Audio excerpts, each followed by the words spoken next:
हमने अपने पिछली वीडियो में रमन के नोबेल प्राइज़ तक के सफ़र को डिस्कस कर लिया था। अगर आपने उस वीडियो को नहीं देखा है तो उसका लिंक डिस्क्रिप्शंस में मिल जाएगा, आप उस लिंक पर क्लिक करके उस वीडियो को देख सकते हैं। तो चलिए अपने टॉपिक पर वापस आते हैं।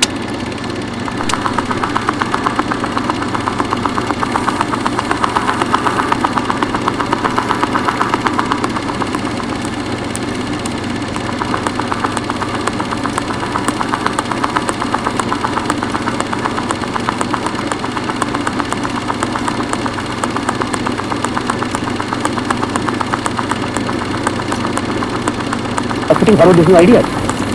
You can't get away from the fact. What's the name of the flower? This is a Streptogratis picta, it's called. Streptogratis picta. Picta.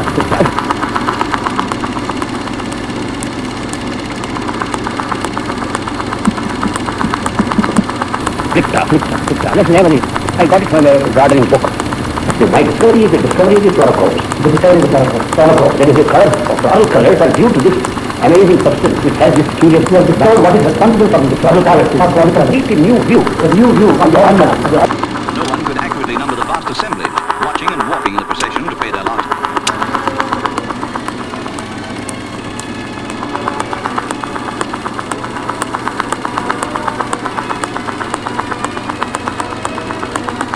By car in the procession rode Nehru's daughter, Mrs. Indira Gandhi, and his sister, Mrs. Pandit.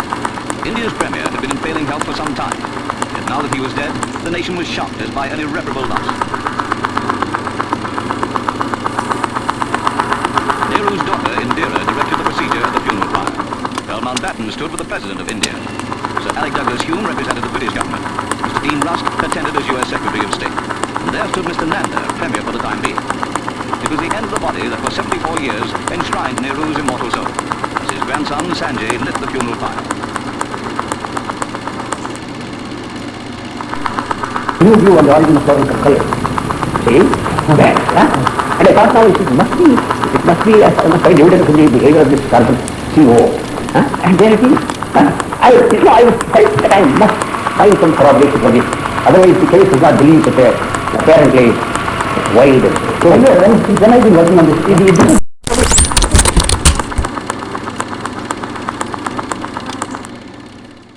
कई बार ये कहा जाता है कि governments के policies के कारण वो तंग आ गए थे, जिसके वजह से उन्होंने डायरेक्टर्स के पद से रिज़ाइन दे दिया। लेकिन इसका असल रीज़न क्या है उसके बारे में देखते हैं। नोबेल प्राइज़ के बाद 1932 में जब आईआईएससी डायरेक्टर्स के तलाश में थी तो उस वक्त आईआईएससी ने रुदरफोर्ड को अप्रोच किया। रुदरफोर्ड ने रिप्लाई देते हुए ये कहा कि मुझे क्यों अप्रोच कर रहे हो जबकि आपके पास रमन है। फाइनली 1933 में सीवी रमन को as a directors of IISc select कर लिया गया। इस दौरान सीवी रमन ने आईआईएससी में एक और नया डिपार्टमेंट बिल्ड किया था, वो था फिजिक्स डिपार्टमेंट। और उस फिजिक्स डिपार्टमेंट में CV Raman as a professor काम करते थे।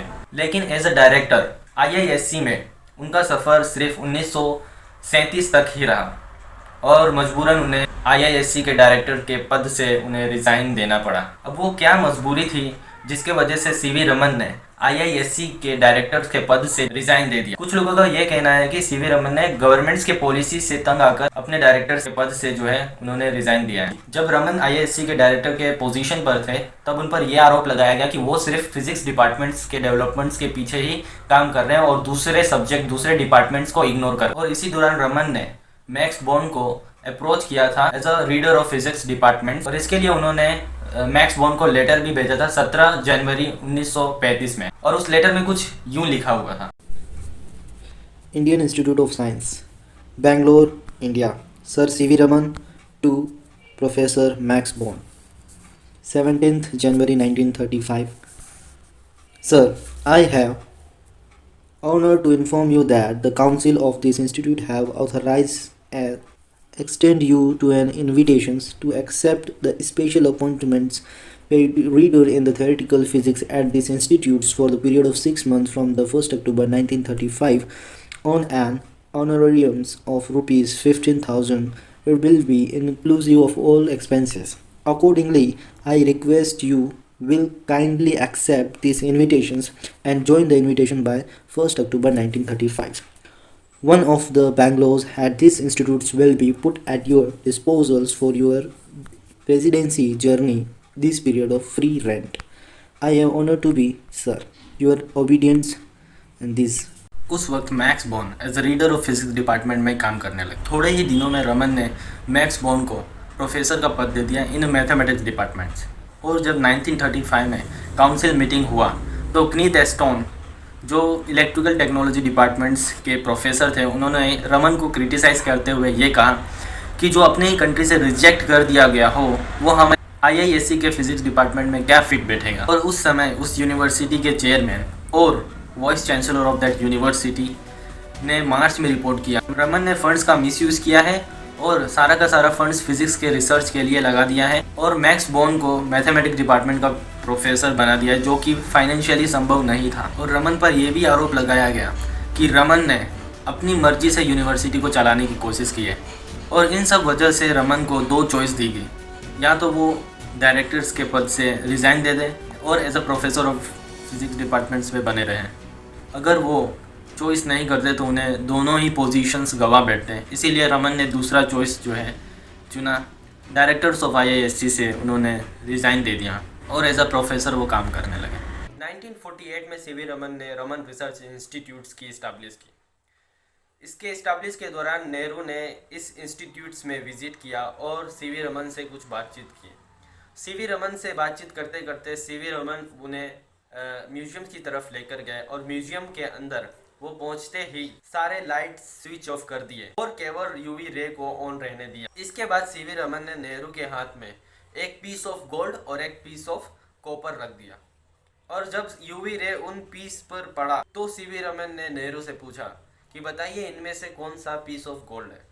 तो नेहरू ने तुरंत जवाब दिया कि ये वाला जो है पीस ऑफ गोल्ड है। तो CV रमन ने हंसते हुए ये जवाब दिया कि mister prime minister, all that glitter is not gold, मतलब हर वो चीज़ जो चमकता है वो गोल्ड नहीं होता। फिर इसके बाद म्यूजियम से लाइब्रेरी की तरफ बढ़े, जहाँ पर रमन ने अपने स्टूडेंट्स का परिचय करवाया नेहरू जी को। फिर वो लेक्चर थिएटर की तरफ बढ़े। लेक्चर थिएटर से पहले उन्होंने 15 मिनट कुछ बातचीत की। इन बातचीत के दौरान रमन ने अपने इंस्टीट्यूट्स के लिए कुछ फंड कलेक्ट करने की दरख्वास्त की नेहरू जी से, बिना किसी कंडीशंस के, क्योंकि पहले ही बताया था कि जो रमन ने इंस्टीट्यूट्स इस्टेब्लिश किया था वो परफेक्ट नहीं था। उसके अंदर कुछ चीज़ों की कमी थी। म्यूजियम थी लेकिन उसमें परफेक्ट जो इंस्ट्रूमेंट्स होते हैं, लाइब्रेरी, ये सब लाइब्रेरी के अंदर डार्क रूम ये सब नहीं था। पहले ही बताया था कि रमन ने जो इंस्टीट्यूट इस्टेब्लिश किया है उसके अंदर म्यूजियम है, थिएटर हॉल है, ये सब है, लेकिन वो परफेक्ट नहीं है। म्यूजियम्स के अंदर कुछ चीज़ इतनी अच्छी नहीं है। लाइब्रेरी है, लाइब्रेरी के अंदर इंस्ट्रूमेंट्स नहीं है। इसके लिए रमन को फंड्स की ज़रूरत थी। इसीलिए रमन ने नेहरू से दरख्वास्त किया बिना किसी कंडीशंस के। अब वो कंडीशन ये थी नेहरू जी की कि अगर वो इस इंस्टीट्यूट्स को अगर फंड देते हैं तो उन्हें गवर्नमेंट्स की पॉलिसीज़ को फॉलो करना पड़ेगा। गवर्नमेंट्स की जितने भी पॉलिसीज़ हैं उनके मुताबिक गवर्नमेंट्स जो भी फंड्स देगा उसका उन्हें रिपोर्ट तैयार करके गवर्नमेंट्स को सबमिट करना पड़ेगा कि इतने दिनों में इतना खर्चा हुआ है इस चीज़ों पर। रमन को इन सब पॉलिसीज़ में उतना इंटरेस्ट नहीं था। इसी में नेहरू जी ने ये जवाब दिया कि why do you worry about the future of institute, the government will gladly take care of it. Raman ने रिप्लाई देते हुए ये कहा कि मैं आपसे अभी अनकंडीशंस रिप्लाई चाहता हूँ और मैं ये नहीं चाहता कि इंस्टीट्यूट्स दूसरा गवर्नमेंट लाइब्रेरी बन जाए। फिर नेहरू खामोशी के साथ बिना किसी कमेंट्स के आगे चलने लगे। इसी बात पे रमन को बहुत दुख होता है कि उनके अपील करने पर भी नेहरू ने कोई भी कमेंट नहीं दिया फंड्स के ऊपर। जैसे जैसे टाइम बढ़ता गया वैसे वैसे नेहरू और CV रमन के बीच का जो रिलेशन है थोड़ा बिगड़ता गया, क्योंकि CV रमन का ये मानना था कि साइंस की प्रगति किसी गवर्नमेंट्स के ऑर्डर और उसके पॉलिसी से कभी नहीं हो सकती।